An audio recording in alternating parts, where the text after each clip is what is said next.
Bonjour chers élèves, nous abordons aujourd'hui le deuxième domaine du programme sénégalais de philosophie, domaine consacré à la vie sociale.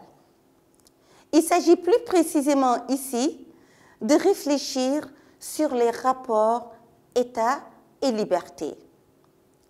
Mais avant toute chose, commençons par poser le problème. C'est pourquoi, dans cette première vidéo, nous allons mettre l'accent sur la position du problème et la démarche à suivre. Pourquoi? Lorsqu'on engage une réflexion philosophique, il faut commencer par poser le problème. Comme l'adage le dit souvent, un problème bien posé est à moitié résolu. En effet, poser le problème nous permet de percevoir les difficultés et d'entrevoir les solutions. Autre point d'attention, c'est la démarche. La démarche est essentielle parce qu'en réalité, elle répond à une exigence de rationalité. Ces précisions étaient importantes avant d'en venir de manière beaucoup plus précise sur la leçon qui nous concerne, consacrée au rapport État et liberté. Bien, entrons dans la leçon État et liberté. Pour poser le problème, on pourrait partir de l'actualité. Une actualité riche en enseignements, avec tous les mouvements de contestation et les manifestations que nous observons un peu partout. Les contestations, les rébellions contre l'autorité de l'État, à l'exemple de celles que nous avons connues à la place Tiananmen en Chine ou le printemps arabe, sont des événements majeurs de notre histoire contemporaine qui montrent que la liberté est au cœur de la problématique de la gestion des sociétés modernes. Toutes les manifestations politiques, que ce soit les révoltes ou les révolutions associées à la contestation des régimes politiques, placent la liberté comme préoccupation centrale de la nouvelle citoyenneté, comme le fait remarquer avec pertinence Paul Ricoeur, qui dit, je cite, « Le problème central de la politique, c'est la liberté.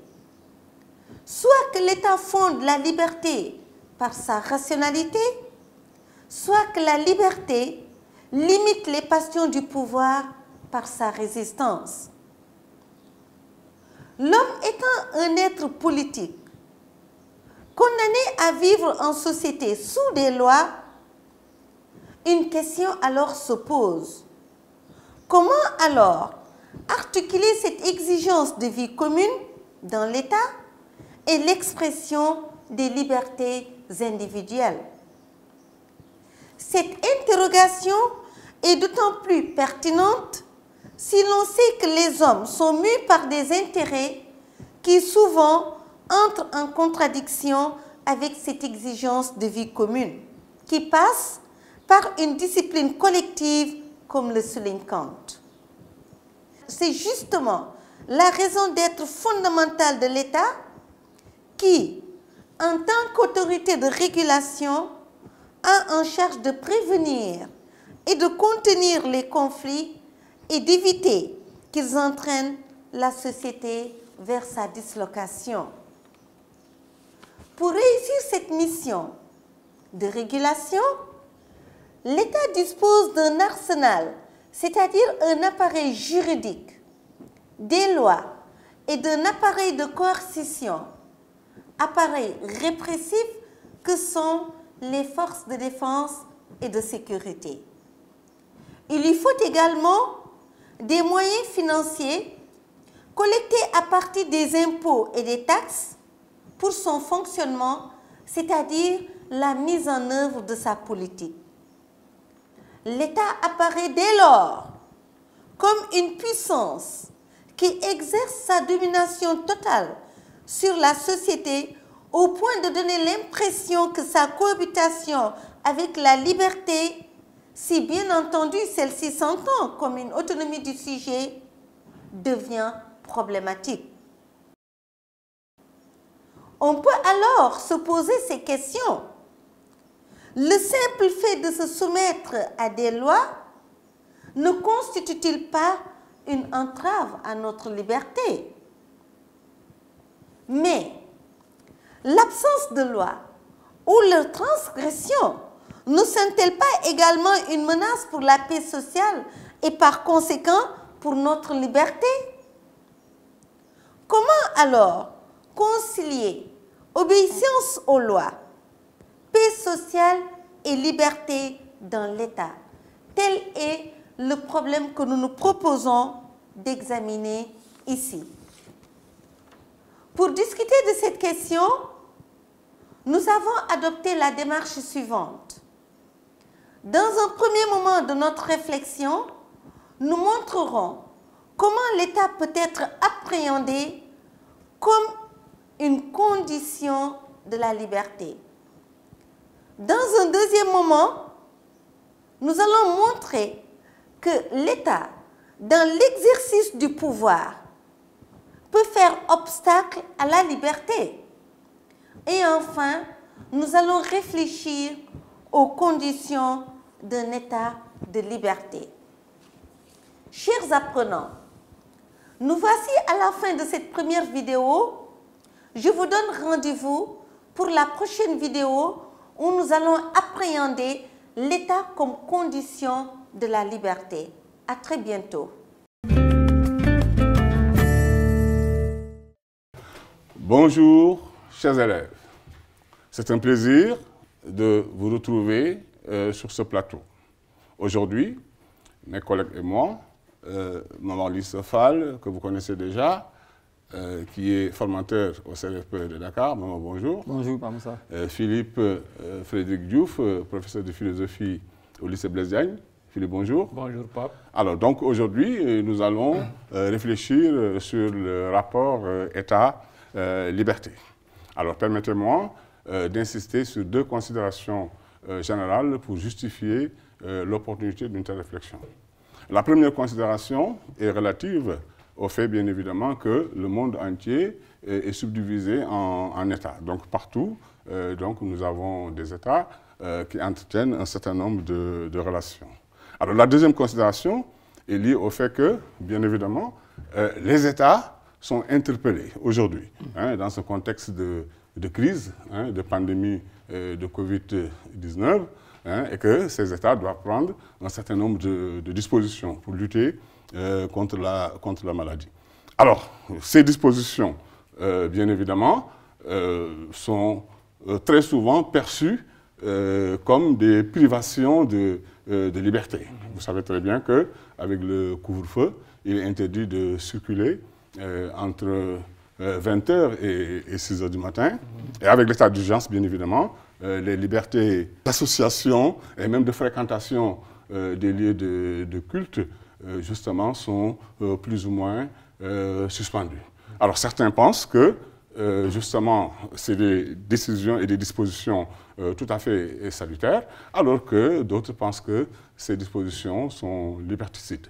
Et je crois que les questions qui seront posées par les élèves nous permettront, n'est-ce pas, donc, de revenir sur tous ces aspects.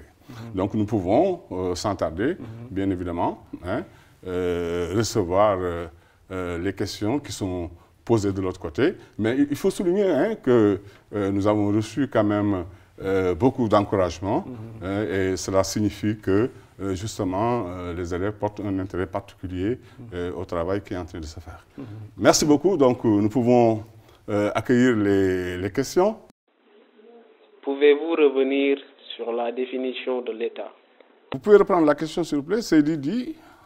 Pouvez-vous revenir sur la définition de l'État? Oui, c'est vrai que la séquence que nous venons de suivre tout à l'heure n'a pas proposé une définition explicite de l'État. Oui, mais disons tout simplement que nous sommes toujours dans le cadre de la définition.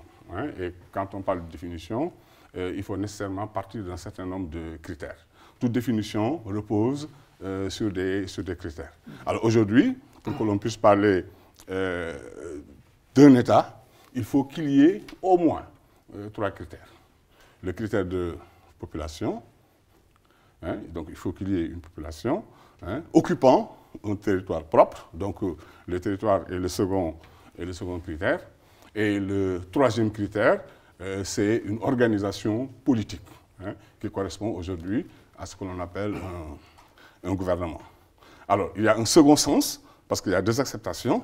Le second sens confond l'État au gouvernement. Hein. Par exemple, dans le second sens, on parle de l'État du Sénégal. Et quand on parle de l'État du Sénégal, cela renvoie au pays, hein, le Sénégal donc, en tant que pays. Donc c'est une entité géographique, hein, donc avec un peuplement bien déterminé, une organisation bien déterminée. Alors que le second sens, hein, quand on parle de l'État sénégalais, il s'agit précisément de l'organisation politique en tant que telle, le gouvernement sénégalais. Et d'ailleurs, j'ai une définition de l'État, hein, proposée par Raymond Carré de Malberg, et cette définition, n'est-ce pas, donc prend en charge les 2 aspects que nous venons de mettre en évidence.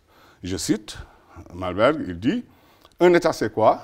C'est une communauté d'hommes fixée sur un territoire propre, donc le territoire lui appartient, possédant une organisation d'où résulte pour le groupe envisagé, dans ses rapports avec ses membres, une puissance suprême d'action, de commandement et de coercition. » Donc ce sont les 3 critères que nous retrouvons.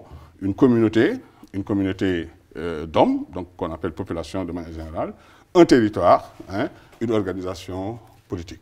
Alors bien évidemment, il y a un 3e critère, un 4e critère, excusez-moi, qui justement fait appel à la reconnaissance à l'échelle internationale. Je crois que donc nous aurons l'occasion d'approfondir tous ces aspects. Oui, Pape, je crois que ta définition a été assez exhaustive. Tu as passé en revue les 4 critères qui permettent de parler d'un État. Mais surtout, tu as insisté sur 3 critères essentiels. La population, un pouvoir politique souverain et un territoire. Et le 4e critère, peut-être me semble un peu facultatif, si je comprends bien un peu ta démarche, parce que tu as dit 3 critères essentiels. Et pourtant, je crois que peut-être ce critère-là est fondamental, puisque s'il n'y a pas de reconnaissance par la communauté internationale, cela a des implications. Donc sur le plan diplomatique, sur le plan juridique, sur le plan économique et sur le plan politique. Parce qu'un État qui n'est pas reconnu par la communauté internationale aurait du mal à pouvoir commercer avec les autres États. Donc je crois que c'est un critère fondamental. Ensuite, pour ce qui concerne aussi le pouvoir politique, je crois que c'est vrai, mais il faudrait que ce pouvoir politique également soit reconnu par les populations. Je crois qu'il y a ici peut-être un problème à poser, qui est celui de la légitimité de ce pouvoir. Qu'est-ce qui justifie qu'un pouvoir puisse dominer une population et que les populations acceptent cette domination? Et ici, si on considère peut-être notre époque, je crois que les régimes où on pense fonder le plus la légitimité du pouvoir, c'est les régimes démocratiques. Et puis, il y a aussi la population. C'est vrai que quand on considère certains États, on se rend compte que les populations ne sont pas homogènes. Surtout quand on prend les États africains avec des frontières qui sont tout à fait artificielles. Et ça pose évidemment la difficile construction des États-nations. Pour ce qui concerne le territoire aussi, ce n'est pas toujours simple, parce que même ici en Afrique, on peut prendre le cas du Cameroun et du Nigeria, le Tchad et la Libye, où des territoires sont revendiqués par des États différents. Donc je crois que c'est des critères qui sont théoriquement bien énumérés, qui permettent de parler d'un État, mais dans la réalité, il y a parfois des problèmes. Même pour ce qui concerne la reconnaissance par la communauté internationale. Parce que parfois, on ne comprend pas, ou en tout cas, on se pose des questions sur les raisons qui amènent parfois la communauté internationale à reconnaître promptement certains États et non pas d'autres. Donc je crois que là aussi, peut-être il y a une réflexion à mener. Je pense que c'est important de ce point de vue-là, parce qu'il faudrait aussi qu'on se demande quels sont les critères sur lesquels on doit se fonder pour reconnaître des États au plan international. Si un État n'est pas reconnu sur le plan international, est-ce que cela voudrait dire que ce n'est pas un État au sens propre du terme? Oui, mais c'est des questions très intéressantes. Je crois que la suite de la leçon nous permettra de revenir sur tous ces aspects qui sont quand même extrêmement importants. Oui, mais nous allons recevoir, on me signale de l'autre côté que les questions tombent avec insistance. Donc nous allons recueillir une deuxième question. Oui. Je pense comprendre que l'État n'a pas toujours existé. D'où vient l'État? Merci beaucoup. L'État n'a pas toujours existé. Donc l'État est une réalité historique, ce qui suppose bien évidemment qu'il y a eu des modèles d'organisation antérieurs à l'État. Oui, Philippe, excusez-moi, pouvez-vous nous édifier sur cette question? Oui, je crois que c'est une question importante, d'autant plus qu'elle permet de dissiper aussi une confusion qui est souvent faite entre État et société. C'est vrai qu'aujourd'hui, on a du mal à imaginer des sociétés sans État. Mais poser la question de la genèse de l'État, c'est d'emblée reconnaître que l'État n'a pas toujours existé. Alors, à partir de ce moment-là, la question qui s'impose, c'est quelles sont les raisons qui président à l'émergence de l'État et qui le rendent nécessaire? Autrement dit, qu'est-ce qui peut expliquer qu'une société qui se gouverne sans État, à un certain moment de son développement, sente la nécessité d'inventer une nouvelle institution qu'on appelle l'État? Alors, peut-être que la réponse à cette question se trouverait dans la complexification de plus en plus marquée de la société, des rapports sociaux et des problématiques qui se posent, mais aussi de la nécessité de prendre en charge ces problématiques. Et je crois que de ce point de vue, pour mieux éclairer cet aspect de la question, on pourrait partir des sociétés sans État. Comme tu l'as dit tout à l'heure, il y a eu des sociétés qui se sont gouvernées sans État. Si on prend l'exemple des sociétés communautaires, où le pouvoir n'avait pas d'organe propre, où le pouvoir était diffus, c'est-à-dire répandu dans l'ensemble du corps social et résidait dans les traditions et les coutumes. Ici, on se rend compte qu'on n'a pas besoin d'État. Pourquoi? Parce que dans ce type de société, les liens sont des liens très forts, des liens affectifs, des liens culturels, des liens biologiques, entre des individus qui ne se reconnaissent que par rapport à l'ensemble, par rapport à la communauté. Parce que ce qui caractérise une communauté, c'est que l'individu est d'emblée immergé dans la communauté et ne se comprend que par rapport à la communauté. Et puisque cette société communautaire partage la même histoire, les mêmes références, on comprend aisément que dans ces sociétés-là, les relations soient des relations de solidarité entre les individus.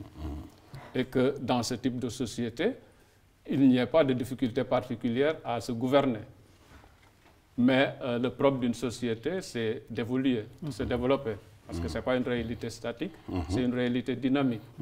Et que de ce point de vue, le développement de la société peut se comprendre à plusieurs niveaux, schématiquement. D'abord, naturellement, l'accroissement de la population, avec de nouveaux besoins qu'il faut prendre en charge. Ensuite, le développement des échanges, qui créent des richesses. Le développement aussi des techniques et de la connaissance, puisque le rapport de l'homme à la nature voudrait que pour satisfaire ses besoins, il transforme la nature. Et donc le développement de la technique permet à l'homme de mieux transformer la nature et là aussi de produire des richesses. Et puis aussi une modification de la structure sociale avec l'apparition de forces sociales nouvelles, de groupes sociaux aux intérêts divergents, voire même voire contradictoires. Et donc à partir de ce moment-là, on s'éloigne de la société simple, comme tu l'as dit, où on n'avait pas besoin d'État. Parce que les rapports sociaux deviennent des rapports fondés sur l'intérêt. Et que donc, du coup, il y a des conflits qui éclatent. Et puisque le pouvoir traditionnel est inapte à prendre en charge ces conflits-là, parce qu'il devient tout à fait anachronique, il faut forcément inventer une nouvelle forme de pouvoir. Et cette nouvelle forme de pouvoir, c'est l'État. Si je comprends bien, Philippe, alors, donc, ce qui a présidé à l'émergence de l'État, c'est l'intensification, n'est-ce pas, donc, le développement économique qui s'intensifie et qui va donner naissance à des forces sociales contradictoires, dont les intérêts sont divergents. Oui, mais c'est d'ailleurs ce que nous dit Marx. Marx nous dit que l'État n'est ni une réalité naturelle, ni le produit d'un contrat, mais l'État naît à la suite de conflits de classe. C'est-à-dire que, puisque ces classes sociales, en l'occurrence la bourgeoisie et le prolétariat, les capitalistes et les prolétaires, ont des intérêts qui sont des intérêts contradictoires, qui ne peuvent pas être conciliés, il faut forcément un État. Mais Marx précise que l'État est l'instrument de la classe qui est sortie victorieuse de ce conflit et qui l'utilise pour perpétuer ses intérêts. Oui, peut-être qu'un moment, un mot. Je pense que de ce point de vue-là, si j'ai compris bien votre argumentaire, vous avez voulu montrer que toutes les sociétés qui ont existé n'ont pas été organisées sous des formes étatiques. Ce qui veut dire que l'État est apparu lorsque les structures traditionnelles de la société n'étaient plus en mesure de prendre en charge les nouveaux problèmes qui sont apparus. Absolument. Comme la complexification des échanges qui entraînait nécessairement une certaine modification des structures sociales. Et c'est à part de cette modification des structures sociales que les gens en étaient arrivés à mettre sur pied une autorité politique pour que cette autorité puisse prendre en charge les nouveaux problèmes qui dépassaient le cadre traditionnel de prise en charge. Très bien. Donc, en résumé, on peut retenir que l'État va naître de la nécessité de réguler la société. Oui. Merci beaucoup. Nous allons accueillir la troisième question. S'il vous plaît, oui. On pense généralement qu'être libre, c'est faire ce que l'on veut. Or, vivre en société, c'est se soumettre à une discipline collective. Comment concilier cette exigence de vie commune à une telle conception de la liberté? Très bien. Donc, maman, vous avez bien perçu la question. Être la liberté. Oui. Donc, l'homme est un être social. Donc, il vit en société avec les autres. Dès lors, comment concilier sa liberté avec celle des autres? Je crois que cette question, elle est très, très importante. Et elle me permet de repréciser un tout petit peu un découpage lié au programme officiel. Parce que dans le programme officiel de philosophie, le cours sur l'État et le cours sur la liberté sont des cours qui sont faits séparément. Mais ici, ce sont des cours que nous avons couplés. Et parce que nous les avons couplés, cette question me donne l'occasion de revenir sur le concept de liberté pour repréciser ce que signifie la liberté en vue de pouvoir dissiper des équivoques. Alors, l'opinion commune a souvent tendance à considérer que être libre signifie faire ce que l'on veut. Autrement dit, un individu est libre lorsqu'il agit sans aucune contrainte, lorsqu'il fait ce que bon lui semble, sans tenir compte de rien ni de personne. Et de ce point de vue, la liberté serait une liberté illimitée, la liberté serait une liberté absolue. Mais ne perdons pas de vue que l'homme est un être social. L'homme est un être qui vit dans un milieu appelé société. Et le cadre social est un cadre organisé sur la base d'une réglementation faite de ce qu'on appelle des normes sociales. Ce qui veut dire que si l'homme vit en société, il ne peut pas tout se permettre. Parce que là où chacun d'entre nous se permet ce que bon lui semble, il serait extrêmement difficile de parler de liberté, parce que l'anarchie risque de régner à ce moment-là. Très bien, mais maman, à l'échelle de l'État, ce sont les lois. Hein? Oui, oui. À l'échelle de l'État, ce sont les lois. Oui. Mais les lois édictées par l'État ne peuvent être promulguées que s'il y a un espace qui s'appelle déjà société. Parce que pour qu'il y ait État, il faut qu'il y ait société. Certaines sociétés, comme l'a dit tantôt Philippe, sont des sociétés sans État, mais aucun État ne peut être un État sans société. Alors, donc l'État promulgue des lois et l'individu vivant au sein de l'État est un individu qui doit tenir compte de ces lois. Et parce qu'il doit tenir compte de ces lois, il faudrait que l'individu comprenne et qu'il accepte que sa liberté soit une liberté restreinte.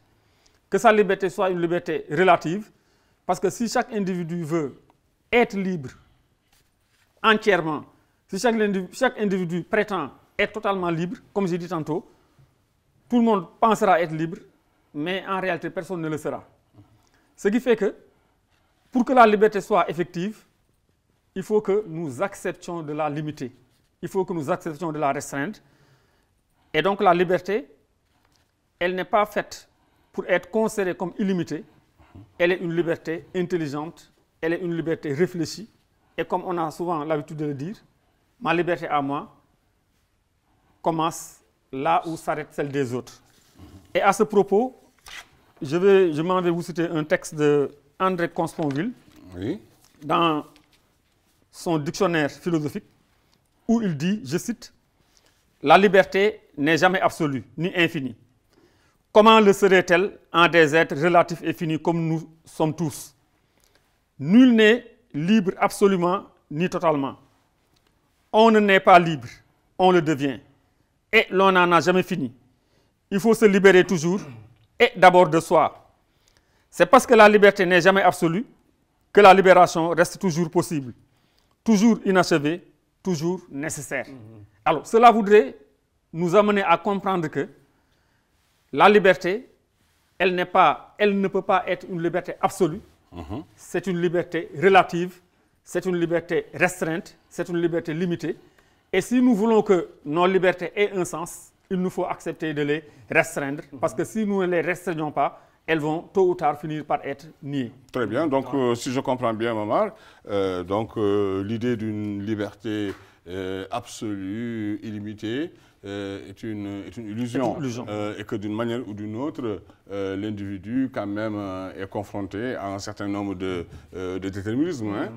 Donc le vivre ensemble constitue quand même un élément extrêmement important et que donc justement les lois vont permettre aux individus, n'est-ce pas donc, les uns et les autres, de pouvoir conserver leur liberté. Ouais. Philippe. Oui. Absolument, je crois que bon, il l'a bien explicité. Hein?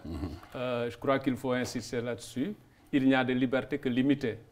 Ce n'est pas seulement par rapport aux lois, mais c'est même par rapport aux règles qu'on s'impose. Je crois que lorsqu'on a abordé le cours sur conscience et inconscient, on a montré que l'homme avait aussi une partie animale. Et que donc, être libre, c'est se libérer de cette partie animale en s'imposant des règles.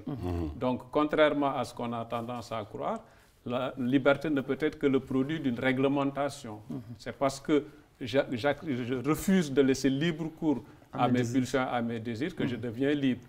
Mais bon, on peut comprendre aussi, hein, c'est-à-dire cette façon de définir la liberté, je me demande si ça ne traduit pas ou ça ne trahit pas une des aspirations les plus profondes de l'homme, c'est-à-dire qui consisterait à dépasser, à la limite, dépasser ses limites ontologiques, parce que généralement, bon, chacun veut être libre, faire ce qu'il veut. C'est une aspiration, mais en réalité, une liberté effective ne peut pas se conjuguer avec faire ce que l'on veut. Très bien. Merci beaucoup. Hein. Nous avons quand même reçu 3 questions intéressantes. La première nous a invités à revenir sur l'État. Un certain nombre de critères quand même ont été mis en évidence pour cerner la réalité de l'État.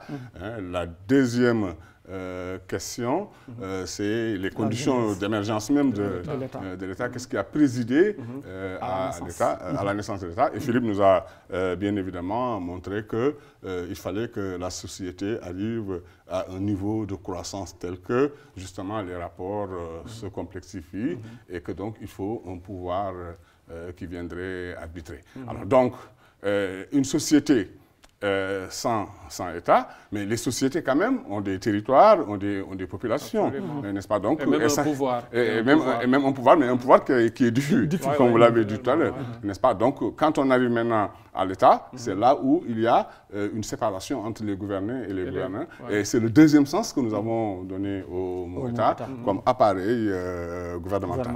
Et Momar, bien évidemment, a insisté sur ce qu'on appelle la liberté politique, donc la liberté au sein de l'espace politique, parce que si chacun se mettait à faire ce qu'il veut, on assisterait à un choc des libertés. Donc la loi, elle est là, n'est-ce pas, donc pour permettre à tout un chacun, n'est-ce pas, donc de savoir à quoi s'en tenir. Alors merci beaucoup, chers collègues. Donc nous aurons l'occasion, n'est-ce pas, donc de revenir sur d'autres aspects et certainement, justement, certains problèmes que nous avons soulevés aujourd'hui vont être approfondis. Merci beaucoup et à la prochaine. Merci.